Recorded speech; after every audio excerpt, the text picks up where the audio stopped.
Hello my friends, welcome to the metal shop. We're inside the trunk getting the rear bumper brackets mounted up, and hasn't gone well. Had a lot of issues, and the first one being, you'll see how this one is made. Well, it's primered gray. I had to make this. Thankfully I had some steel laying around and had to bend this caveman style in my vise, and it's still not quite right. Why? Because the holes didn't line up, and that's on either side. This hole and this hole, pretty simple, should have been pretty simple, didn't line up.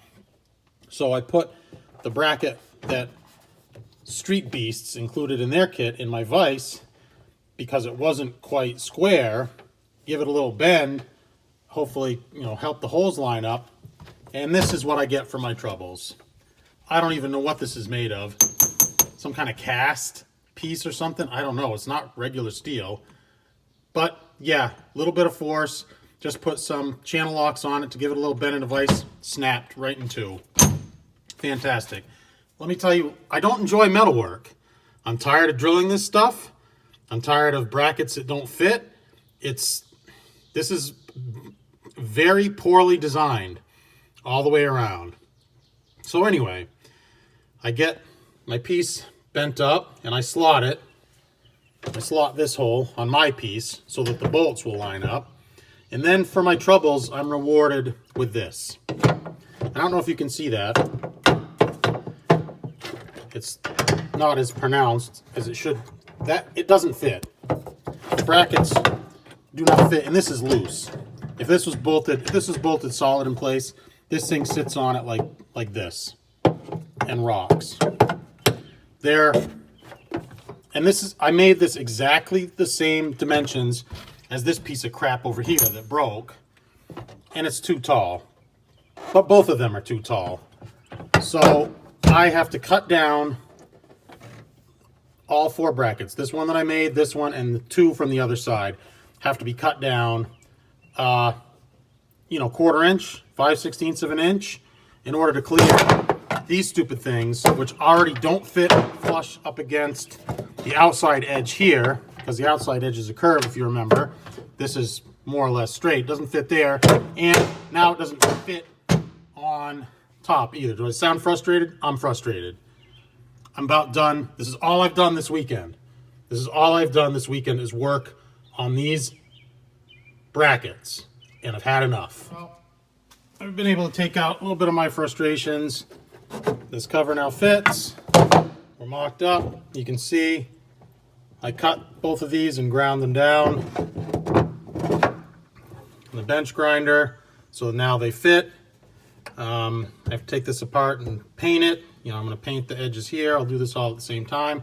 Just want to test fit all these and make sure they fit. And that piece will go on, and it will, and it's not touching the top of that in any way. Plenty of clearance. And I am going to JB weld a piece of fiberglass in here from the underside to get rid of this hole. Again, because this is exposed to the weather. Not that I ever plan on driving this in the rain, but, why not?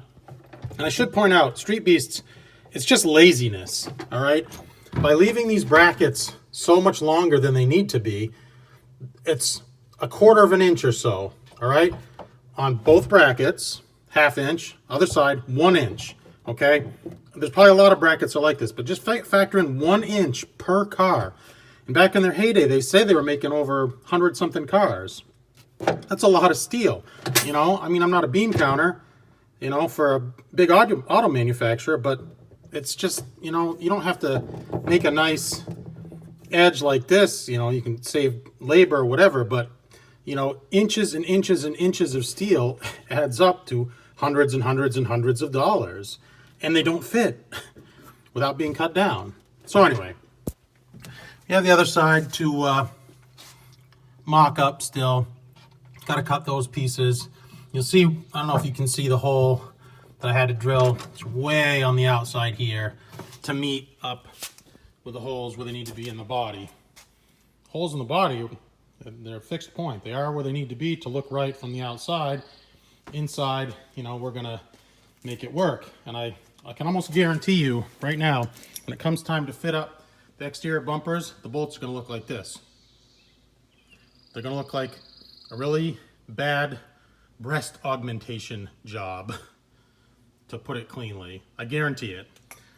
Got to drill out those holes, still to go with a hole saw, paint up the brackets, and this job, I'm going to consider this mock-up done.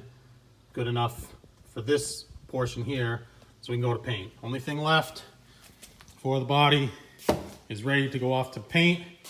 I'm going to be fitting the doors, and thank goodness I've already drilled down into the frame here for these brackets. I am going to have to drill one more hole on either side here for the striker. This, whatever they use, like I said, I don't know what this steel is. It's some sort of cast, it's some sort of, it is insanely hard. It is ridiculously difficult to drill, and I've gone through, I don't even know how many drill bits. My wife made a special trip to Home Depot yesterday, Father's Day, to pick me up almost a $19 Milwaukee drill bit 7/16. I had that thing burned up in, how many holes did I drill? 1, 2, 3, 4, 8 holes, junk, throw it in the trash. So 8 holes, $19. Yeah. All right, my friends, I'll see you in a little bit. Apologize for the wind. Nothing like painting outside on a hot, humid, breezy day. It is breezy today.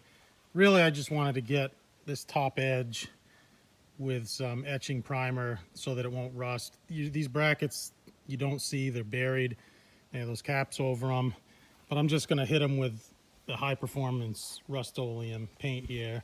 Got them hanging on my super high tech paint stand, hanging stand here. Oh, Hack Job Incorporated. I'm just glad that, you know, that slot, of course, I'm slotting it, and the hole's in the center, and I go up first, realize, oh, crap, that's the wrong way. You got to go down. How close I am to that edge. Doesn't matter. It's doubled up. This slot doubles that hole. Plenty of strength just to hold a bumper bracket on. Honestly, the way these are engineered, I think, seriously, and don't laugh at me, folks, I think you could lift the car like this. Quite honestly. Let's go inside real quick.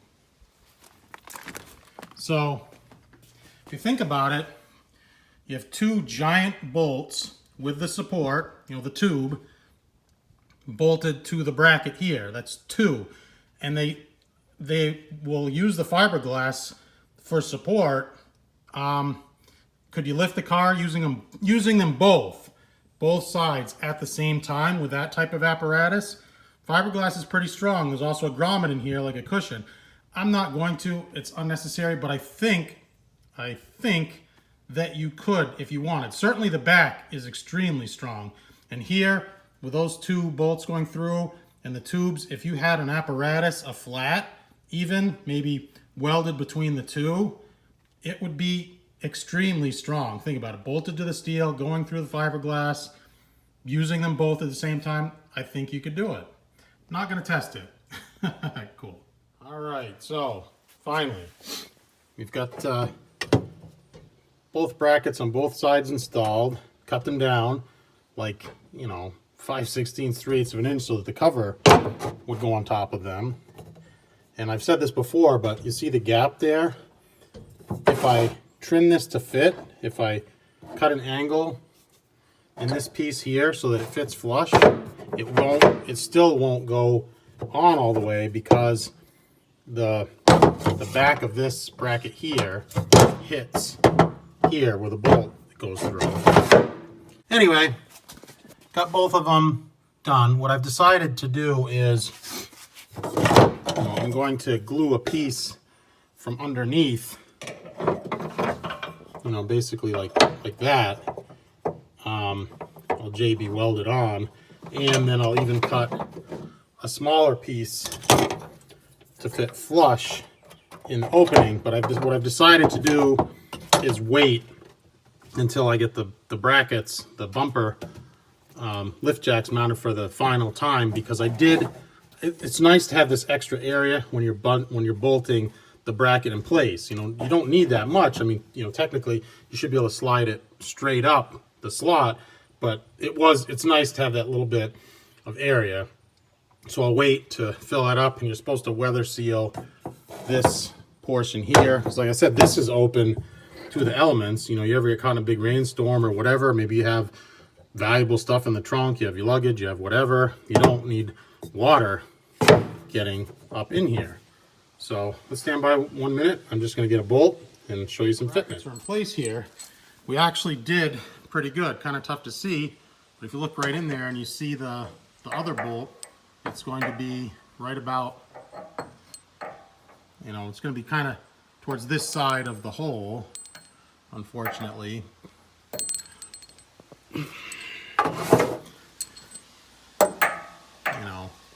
We'll come through like this to mount the bracket, and on the back side here, where we do the slot, and this actually fits in through the hole here, where it comes through the slot. Again, it's not perfect. If you look, if we're looking in this hole here, in the slot, it's kind of down and here to the right, but I think we're going to be able to cheat it with a grommet and whatever fits pretty well. Nice. And I also checked the front here, come around to the front. Got a couple brackets there. I'll show you those in a minute. The front is much better. There's actually a hole in there that will show you how our fitment is going to be. Pretty nice there for those brackets to come through. And the other side, even though I had to drill way over to the outside of the bracket there, you can see that it comes through right where you want it to. So cool. I'm pretty happy with that. That's going to be it for that little project until such time as we're painted, we're putting the grommets in, and actually installing the quick jacks. I just wanted to show you one other thing that just got done.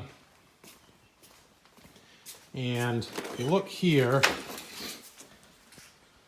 you're looking down the back of the car here. I didn't like how the fender is like a giant windsock, and there's really no support here on the fender. It is very thick fiberglass here, but I felt that it needed a bracket from here to the frame, those types of brackets, just to give it a little bit of support. And quite honestly, the real SCs did have a bracket because their fenders were aluminum and they needed the support, but they also ran like this to hold in the giant 42-gallon fuel tank. Yeah, you heard me right, 42-gallon fuel tank that the SCs had. So I felt that brackets were needed for looks, for whatever, just like I said, if you're going 80, 100 miles an hour, there's going to be a lot of force on this. Is the fiberglass going to hold? Why take a chance? So what I did was just bought, some steel, cut it to length, and I bent this, I measured and I cut the pieces a little too long. So here's my method. I cut the piece, and then I take the piece right to the grinder and I grind off all the mill scale and I get the edges so there's no sharp edges on it. Okay, and what I did was I just bent up these brackets caveman style in a vise with a hand sledgehammer and bent them and took them back and forth until I got them to fit the way I wanted. Drilled them, I drilled the fender and I drilled and threaded a hole into the frame, got them to fit nice. And then again, I went over with the on the grinder with the wire wheel, got any kind of flash rust or whatever off it, and I ground the edges nice on the grinder. I mean, it's not that hard to make a nice bracket. And real quick, my painting process is, I clean the part too. I'll clean them, I'll rub them down with alcohol. Alcohol is the best, it evaporates really quickly and it doesn't leave anything behind that gives you any fish eyes or anything like that. And all my brackets, everything I've done in the car in steel, I've painted with the SEM self-etching primer. The SEM stuff, SEM, whatever, SEM is fantastic. This is about $24 if I can, worth every penny. Everything I do I'd use the SEM products whenever possible. SEM adhesion promoter, SEM regular primer, SEM self-etching primer. For the bare steel, this is the cat's meow. So I use that, and this stuff dries in 15 minutes. So I'll put a coat on, another coat right away. I'll wait the 15-20 minutes, and I'll put on a second coat, maybe a third if you feel it's necessary, whatever. And then I really like the Rust-Oleum high performance enamel. And this stuff, just read the instructions on the can. Every can of spray paint will tell you, they'll tell you how to do it. And if you don't follow the instructions, you will get failures, and I've gotten failures. This stuff here, they want a couple light coats. You have to recoat it within an hour, either 1 hour or 48 hours. So if you wait outside that hour and you recoat, what'll happen? The paint will wrinkle. And I found that out the hard way. I painted something, I went the next day, oh, this doesn't really look good, I want to touch it up, I hit it again, it wrinkled, terrible. And I put a couple of, nice wet coat of this on. I'll wait nearly an hour, 30, 45 minutes. I'll go and put a nice second coat on. But this high performance enamel is amazing. Have you guys seen the cans that are like 3 feet tall of this Rust-Oleum performance enamel? Seriously, they're like, from the floor, they like come up to my knee. It's pretty neat. I saw some at the home center. Anyway. So next thing here we got going on, I gotta get the doors mounted. And I believe once I have the doors mounted and tidy up some stuff inside there, we are ready to go off to paint.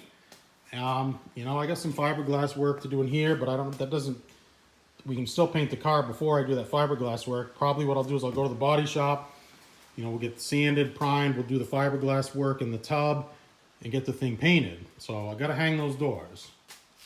But anyway, that's all we got going on this weekend here in the metal shop. As always, my friends, I'd like to thank you for watching. Appreciate your support. Click that like button, smash that subscribe button, please. Recommend my videos to your friends. If you've got your own channel, be happy to have a shout out. Love it. All right, my friends, take care and be safe out there.